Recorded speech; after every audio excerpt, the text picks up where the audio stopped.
बिस्मिल्लाहिर्रहमानिर्रहीम। अस्सलामु अलैकुम वरहमतुल्लाहि वबरकातुहू। मुझे उम्मीद है कि तमाम 9th और मैट्रिक के तलबा खैरियत से होंगे। ऑनलाइन क्लासेस में हम सबको खुशामदीद कहते हैं। पिछली क्लास में आपको याद होगा कि हमने फ्री फॉल और फ्रीली थ्रोइंग बॉडी को डिस्क्राइब किया था और वर्टिकल मोशन को अच्छी तरह से एक्सप्लेन किया था कि उसमें किस तरह से किसी भी न्यूमेरिकल को सॉल्व किया जाता है, क्या कंडीशंस होती हैं, कौन सी नेसेसरी कंडीशंस हैं। और एक्सेलरेशन ड्यू टू ग्रेविटी हमारा ख़ास टॉपिक था उस पिछले लेक्चर में। और इसी हवाले से हमने जो 3 इक्वेशंस ऑफ मोशंस को रीडेवलप किया था वो हमारे पास कुछ इस तरह की इक्वेशंस बनी थी। फर्स्ट इक्वेशन ऑफ मोशन, ये हमारे पास फ्रीली वर्टिकल मोशन के लिए 3 इक्वेशंस फॉर्म होती हैं। तो फर्स्ट इक्वेशन है V F equals to V I plus G T. Second equation है H is equal to V I T plus half G T square. And the third equation is 2gh equals to V F square minus V I square. So these 3 equations are basically for the purpose of finding out the unknown variables in vertical motion. अब ये vertical motion हमारे पास freely होनी चाहिए।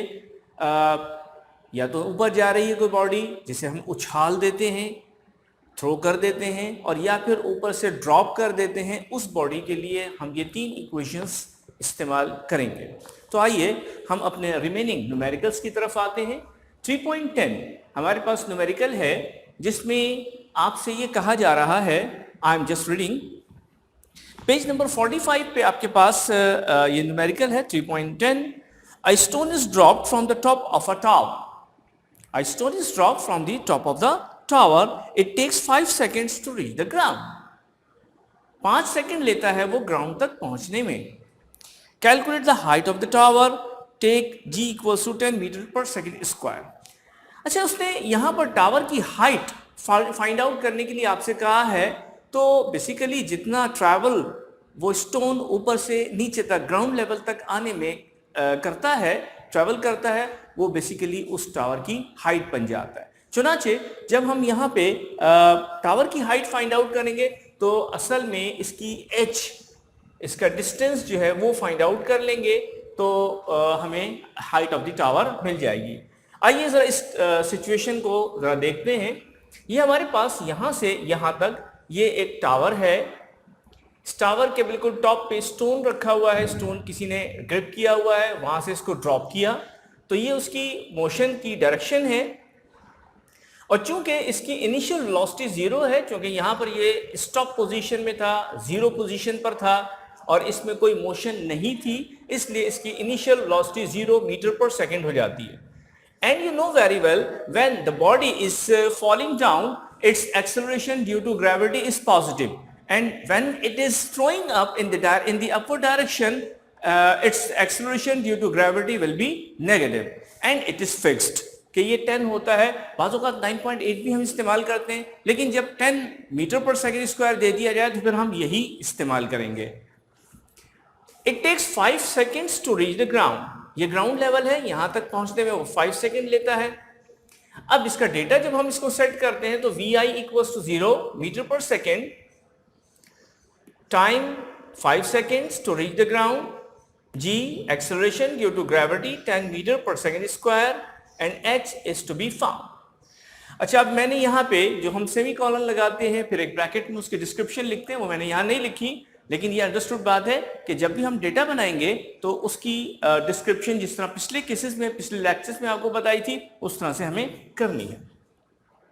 अब हम ये decide करते हैं कि इसमें कौन सा फॉर्मूला, कौन सी इक्वेशन इसमें सुटेबल है।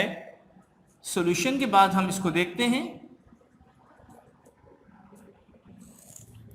हम ये देखेंगे कि इन चारों फैक्टर्स में से मिसिंग फैक्टर कौन सा है।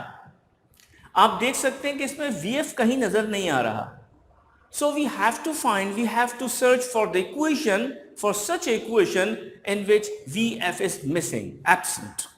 तो हम ये देखते हैं इसमें VF है, इसमें भी VF है, तो इसका मतलब ये हुआ कि हमें सेकंड इक्वेशन यूज करनी पड़ेगी H फाइंड आउट करने के लिए। ठीक है, क्योंकि इसी में इक्वेशन में हमारे पास vf मौजूद नहीं है. So we will write according to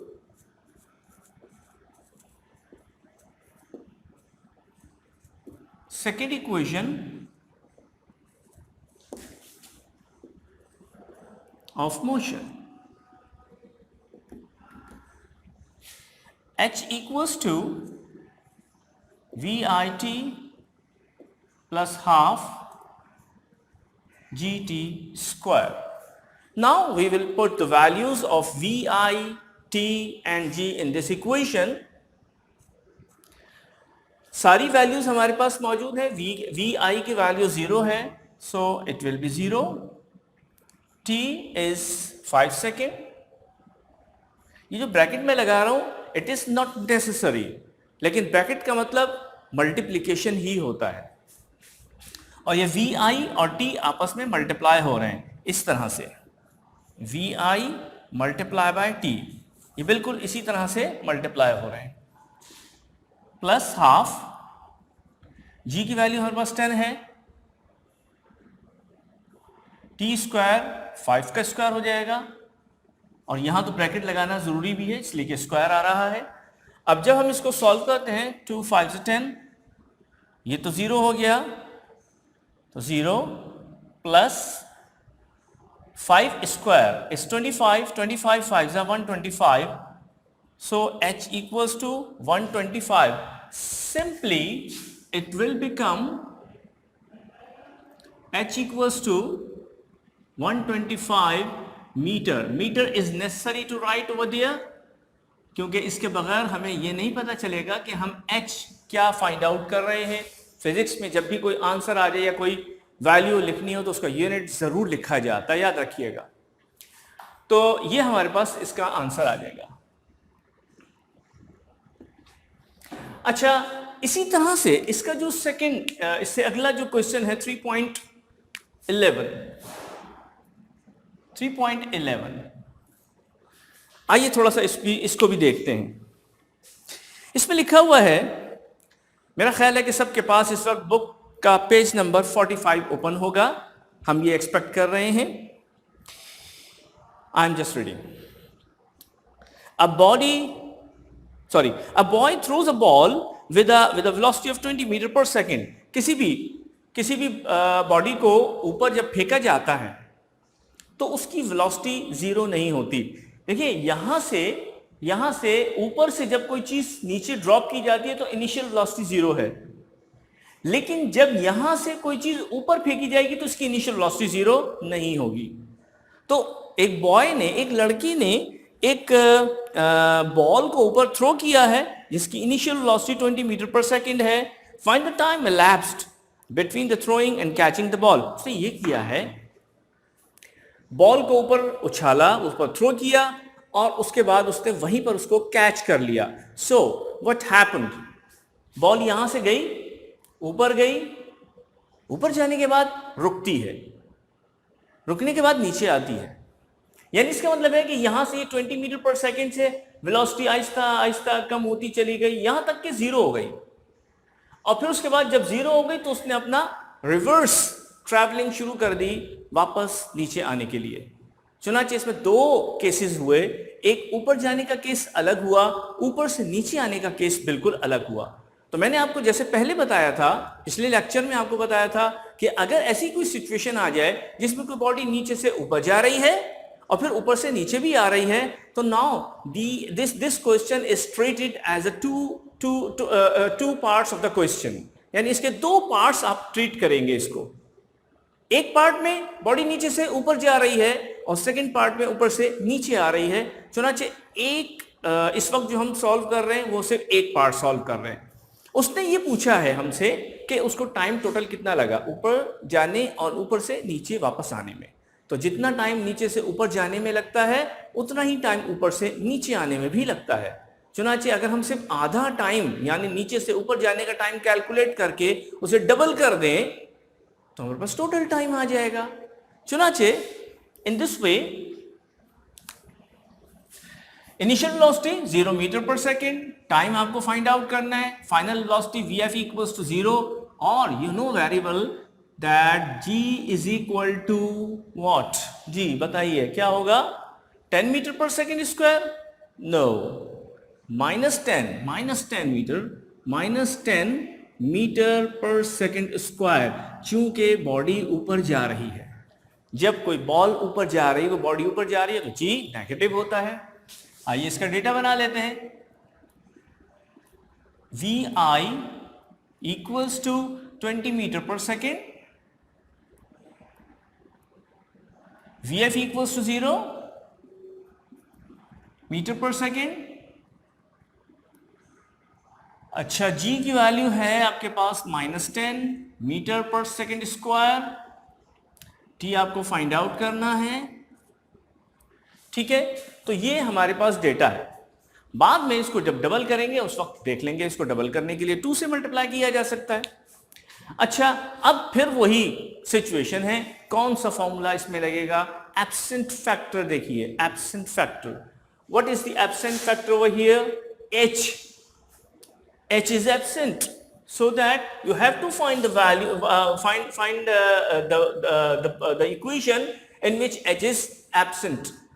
ये वाला जो कि इन दोनों में h आ रहा है, तो first equation is suitable in this question। Solution: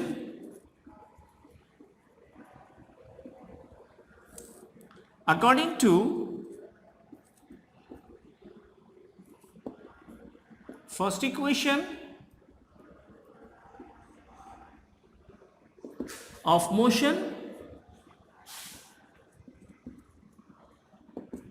फिर उसके बाद वो इक्वेशन आपको लिखनी भी है, V F equals to V I plus G T. ये हमने यहां पर रखी, V F equals to V I plus G T. Now you have to put all the values you are given in the data. V F is 0, V I is 20, G is -10, bracket में रखेंगे इसको, and T is required. थोड़ा सा simplify अगर हम करें, 0 equals to 20 plus into minus, you know very well this is the minus, this is negative, 10t। ये 10 और t आपस में मल्टीप्लाई हो रहे हैं। अगर मैं इसको यहां शिफ्ट कर दूं लेफ्ट साइड पे, तो ये बन जाएगा पॉजिटिव 10t इक्वल्स टू 20। और ये पॉजिटिव कैसे बनता है, इस पर हम एक खास लेक्चर आपको दे भी चुके हैं, इसलिए दोबारा बताने की जरूरत नहीं है। और इस प्लस साइन को भी लिखने की जरूरत नहीं होती है, अंडरस्टूड है। फिर ये 10t आपके पास यहां, हम इसको यहां कर लेते हैं। जो 10t इक्वल्स टू 20 है, दोनों आपस में चूंकि मल्टीप्लाई हो रहे हैं, नीचे जाके डिवाइड हो जाएगा, so that t is equal to 20 divided by 10, that will become 2 seconds। आपको ये जो वैल्यू आपके पास आई है, t equals to 2 seconds, this is what? This is the time to reach the highest point for what? For the ball। Ball नीचे से ऊपर जा रही है, इसको 5 seconds लगी, और इस 5 सेकेंड्स 2 सेकेंड्स लगे हैं। ये 2 सेकेंड्स ऊपर जाने में लगे, यही टाइम ऊपर से नीचे आने में लगेगा, so that the total time,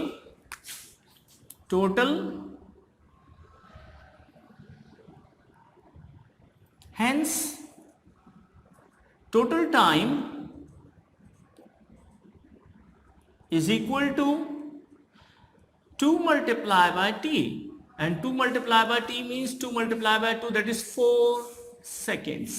Now this is your final answer, total time 4 seconds। ये आपका आंसर आएगा। इसको